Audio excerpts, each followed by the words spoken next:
Hey guys, I'm Siobhan, a third-year medical resident.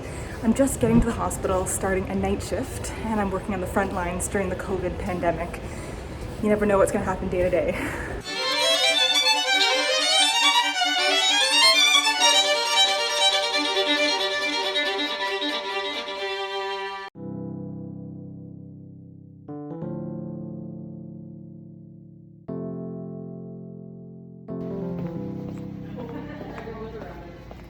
Alright, so first let's get a pair of fresh scrubs from the hospital scrub machine.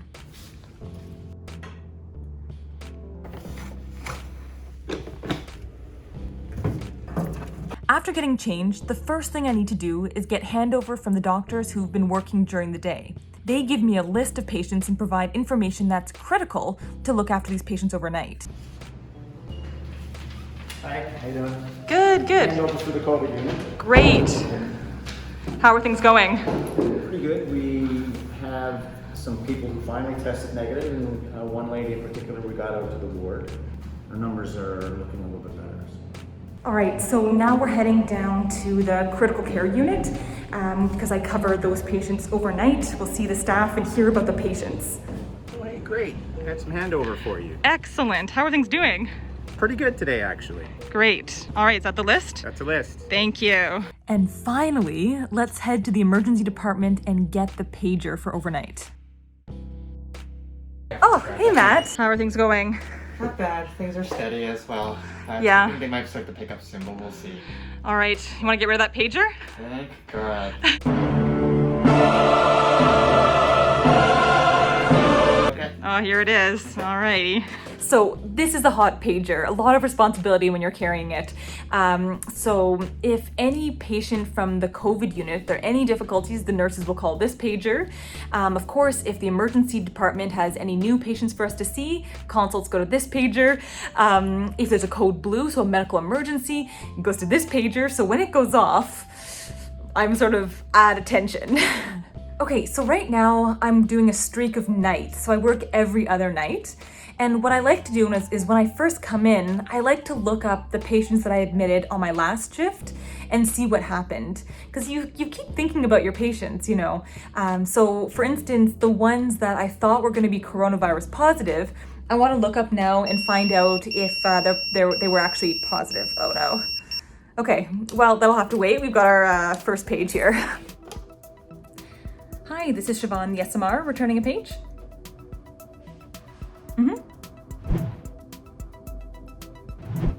Yeah, of course, sure.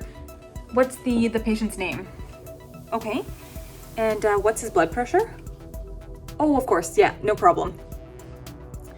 He's handing me over to the other emerge doctor. Apparently there are more consults for us. Yeah, hi, this is Siobhan, the SMR.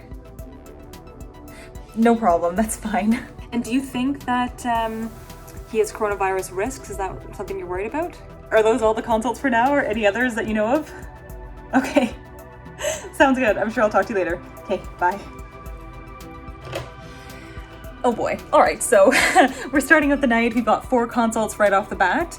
And so I'm gonna call some of the junior residents down here to start working.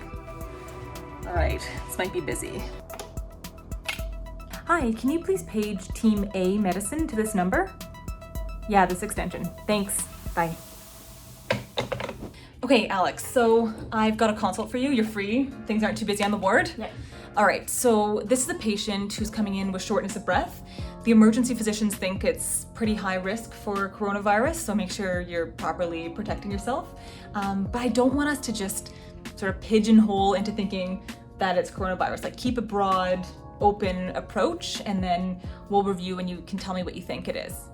Sounds good. Oh shoot, I just realized I need to put my mask on. I was drinking some water. Okay, this is going back on.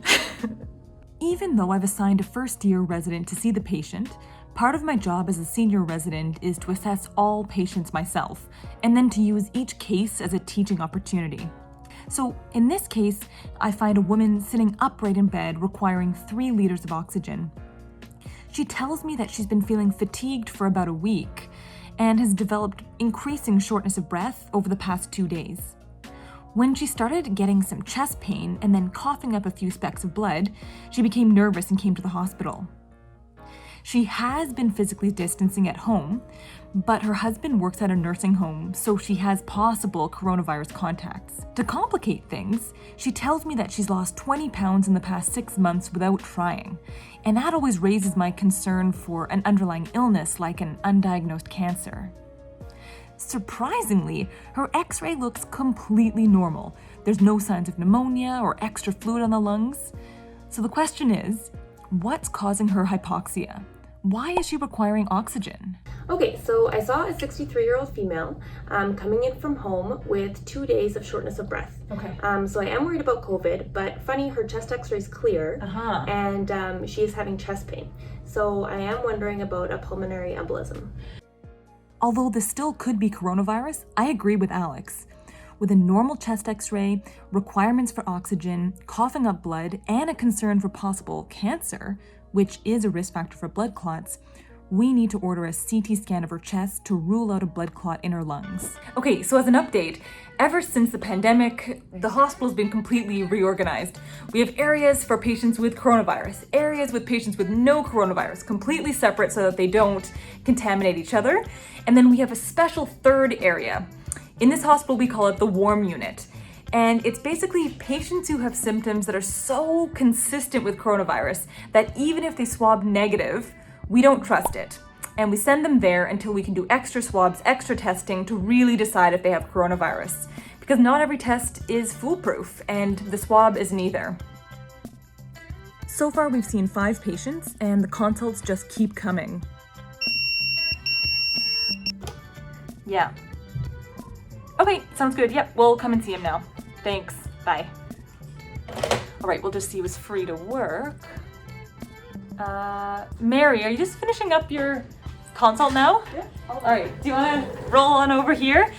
So, okay, we've just got a consult for a 55-year-old man who's coming in with about 3 days of nausea, and his troponin level is a little bit elevated. So the emerge is thinking this is probably a cardiac cause, but see him, we'll keep sort of a broad differential and let me know what you think is going on. And if you're worried about him, let me know and I'll come see him with you right away. Sounds good. Sounds reasonable. Okay, great. Thank you. Okay, so I just got back from seeing the patient. Mary's gone to see him now, and there's nobody else in the consult room, which is why I've taken my mask off for a little bit. So I got the story that about 3 days ago, he had chest pain. He was sweating. He was feeling fatigued. And then he didn't want to come to the hospital because he was scared of coronavirus. First of all, he didn't want to bother us, and then he didn't think it was going to be that bad. So he waited, and he's just been nauseous and fatigued for about 3 days now. Based on his ECG and symptoms he's describing, I believe that he had a heart attack about 3 days ago, and that's causing his ongoing nausea. So that just breaks my heart. I mean, I feel like it's great that people are trying to save resources and help us out by not coming to the hospital if you don't need. But if you're sick and you need help, this is why we're here. This is why you've got doctors and nurses working around the clock. So please come in if you're feeling really unwell, because we want to help you and we need to take care of you, even if it's not coronavirus.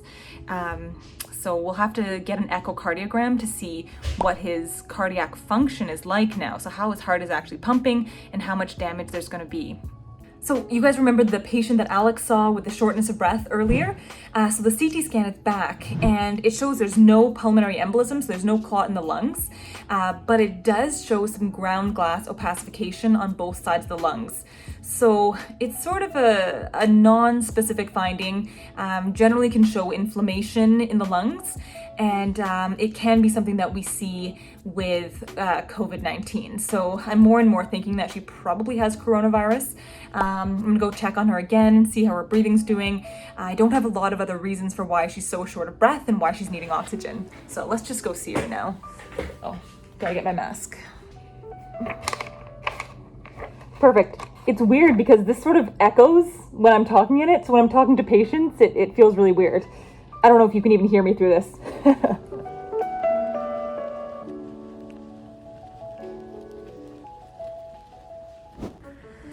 Oh boy, I'm so hungry. I'm so cold. It's that time of the day. So I'm gonna go heat up some food and grab my sweater and hopefully perk myself up again.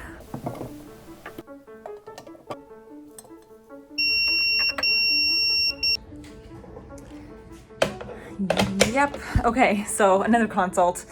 Ugh, I feel badly for Kevin. I know he went to sleep, but gotta call him.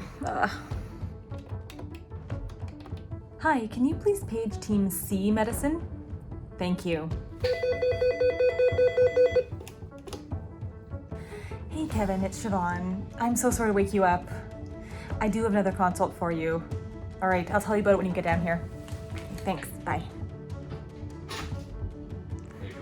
Oh, hey Kevin, sorry to wake you up. Yeah, all good. All right, well I've got one for you. Okay. All right, so we've got a patient who is really delirious. And we're not quite sure why he's so confused. So I'll get you to see him and tell me what you think. All right, it's 5 a.m. We've had 15 consults now. These guys working super hard, and we're kind of counting down these last couple of hours. Almost there. So during the pandemic, I've created this cleaning ritual at the end of every shift to make sure that I don't bring anything contaminated home.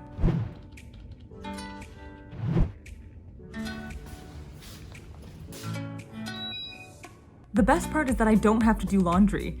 You just deposit your scrubs back in the machine and the hospital takes care of the rest.